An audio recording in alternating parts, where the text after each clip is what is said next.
A new year is here and it looks like a good one for role-playing. I'm Falcon and today on GameRanks, 10 RPGs to look out for in 2018. Number 10 is Vampire with a Y, however, it is pronounced Vampire despite the Y. Vampire is an action RPG in which you play a doctor who has become a vampire. It takes place in London, 1918, which is right in the middle of a pandemic of Spanish flu. It's one of those famous historical events. They've plopped a vampire into it, and what's interesting is the good doctor has to choose whether or not he will stay a good doctor, upholding the Hippocratic Oath, and as an undead only prey on the evil, or perhaps, just be a big old jerk. Hey, you're down to Spanish flu anyway, so I guess I'll feed on your blood. The combat also looks pretty sweet in this game. It has a spring move that kind of acts like a roll or a teleport, but it looks pretty streamlined, and I'm looking forward to how it plays out in battle. Number 9 is Kingdom Hearts 3, which if you're aware of Kingdom Hearts, is probably the thing that you've been waiting for a long time. If not, it's Disney and Square Enix crossover series, and Disney now owns Star Wars and the Marvel Universe, and that includes the X-Men now. Just saying. Like, there's basically no denying Kingdom Hearts is an action RPG form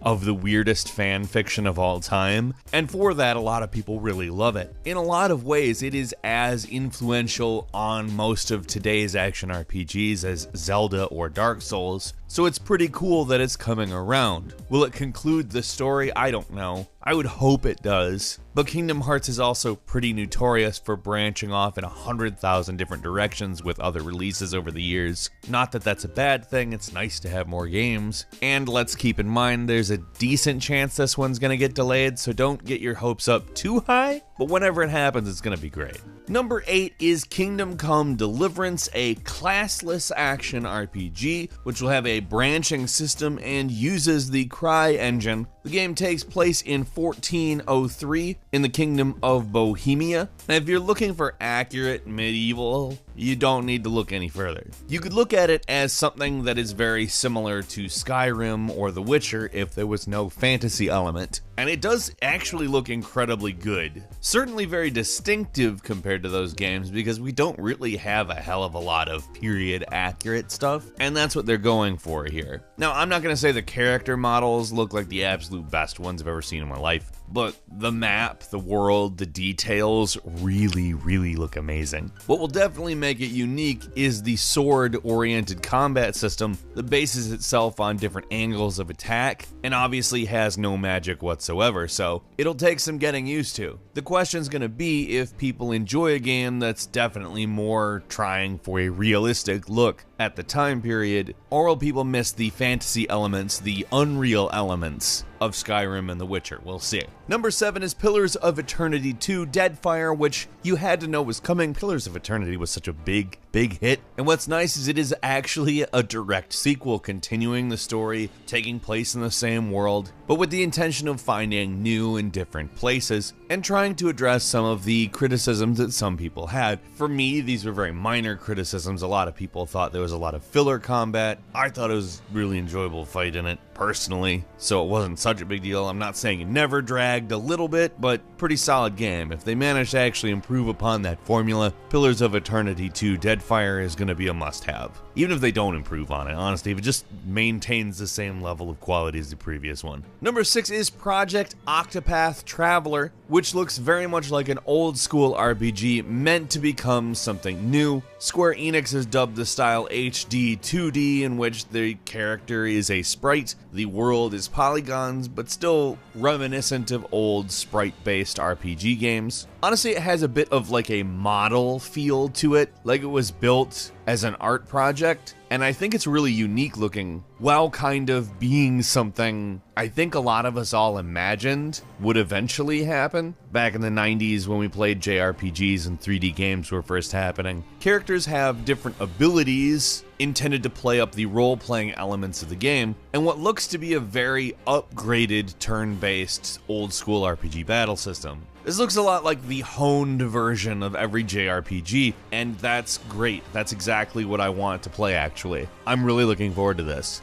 Number 5 is Mount & Blade 2 Bannerlord. Now, if you've never played any of the Mount & Blade series, it's like Kingdom Come Deliverance, not fantasy oriented. However, it is not really like Kingdom Come Deliverance in that this is more of a combat simulation game. Mount & Blade has always functioned as more of a sandbox, and it works out very well, hinging on the player to create stakes and play them out. Bannerlord takes place 200 years before Warband, and is meant to depict the time during the fall of the Chaldean Empire, which stands in for the Roman Empire. There's a faction system, and you basically end up taking part in a civil war. I don't think that the scenario is going to specifically change the gameplay a lot, though. Instead, it's probably just going to be an improvement on the previous games, and that's good because the previous games are very, very good. They've always been a little bit behind graphically, so I'm not expecting miracles in that department, but it does at least look a lot better than the previous titles. And as far as purely role-playing, sandbox-style medieval combat, that's like purely focused on that, you're going to be hard-pressed to do better than this in the coming year. Number 4 is Ni no Kuni 2 Revenant Kingdom, which is going to play exactly like you expect it to, towns, world map, all that, but with a battle system that seems to, well, try less to be Final Fantasy and Pokemon at once, and work towards creating something specific to the series. You only command one character during a battle, takes place in a free roam arena, and it's based more around melee combat than anything else, which to me sounds very interesting, and if it actually plays out that way, I have pretty high expectations for the game because I loved the original, despite some of its weirdness and areas that frankly could have gone by a little bit faster. Still, easily one of the better JRPGs from that era. Number 3 is Code Vein, a Soulsborne-style anime, dystopian, post-apocalyptic action RPG. It's a pretty interesting-looking game, basically an apocalypse where these yellow spike things come out of the ground and end the world, combines with this really dark anime aesthetic to create something that honestly looks quite unique, while at the same time containing nice, familiar gameplay mechanics that, for all intents and purposes, look just as hard, just as timing-oriented, and in a lot of ways, like an evolution of the Soulsborne games. The world actually seems very unique to me, despite being yet another post-apocalyptic dystopia. Yes, it is that grim, dark, blood-oriented anime look, but for whatever reason it really seems fresh, and I really want to play this. Number 2 is Monster Hunter World, which is probably the biggest version of Monster Hunter we've ever seen. It certainly is the first one to bring global 4-player online co-op, indeed reflecting the name Monster Hunter World quite well. Also an update in that specific gameplay style. Instead of zoning all of the different areas of the Monster Hunter world, it's all going to take place in one big open world, which is exciting for people who enjoy the series. It's been something a lot of people have wanted for quite a while, while at the same time being sort of an introduction to the series to, well, the West, to be frank. Yes, the games have existed here in some form for most of the series' existence, but moving to an open world allowed them to adopt some things that might feel a little bit more at home for Western players, and they expect that the worldwide community should have an easier time meshing together with this, but wanted everybody to make sure that they knew it would be the kind of gameplay they know and love from Monster Hunter, which to me sounds like the best possible outcome for a Monster Hunter simultaneously released worldwide console and PC game. And finally, number 1 is Anthem, the game that it could be argued gave us an inferior Mass Effect game due to the resources and effort being shifted to it. I can't confirm that, it's speculation, but still. Just based on the last BioWare release, Mass Effect Andromeda, Anthem better be damn good. It's an online, shared world, cooperative, multiplayer, action RPG in an open world environment, and while yes, I am a little suspicious of a game like this that is coming out in the loot box / microtransaction heyday, so to speak,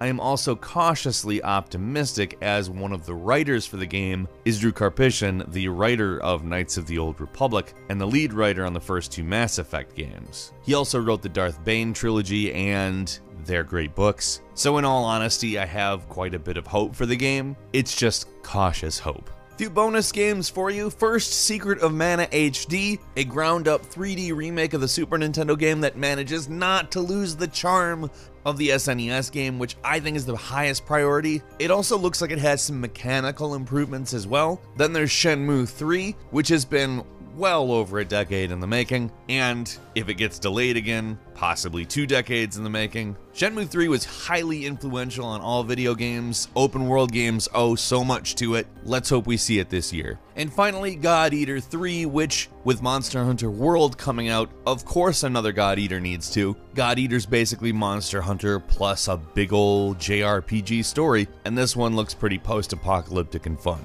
As well as Biomutant, an action RPG with a fairly fast-paced, arcadey battle system, and an aesthetic and sensibility that seems like it came from the 90s mascot platforming genre. These are 2 things I hold very near and dear to my heart, so I will be watching this with great interest. Which RPG are you looking forward to the most in 2018? Leave us a comment. If you enjoy this video, please click like, and if you're not subscribed, now would be a great time to do so. We upload brand new videos every day of the week, and the best way to see them first is, of course, a subscription. Also, click that alarm bell. Don't want to miss new videos. As always, we thank you very much for watching this video. I'm Falcon. You can follow me on Twitter at FalconTheHero, and we'll see you next time right here on GameRanks.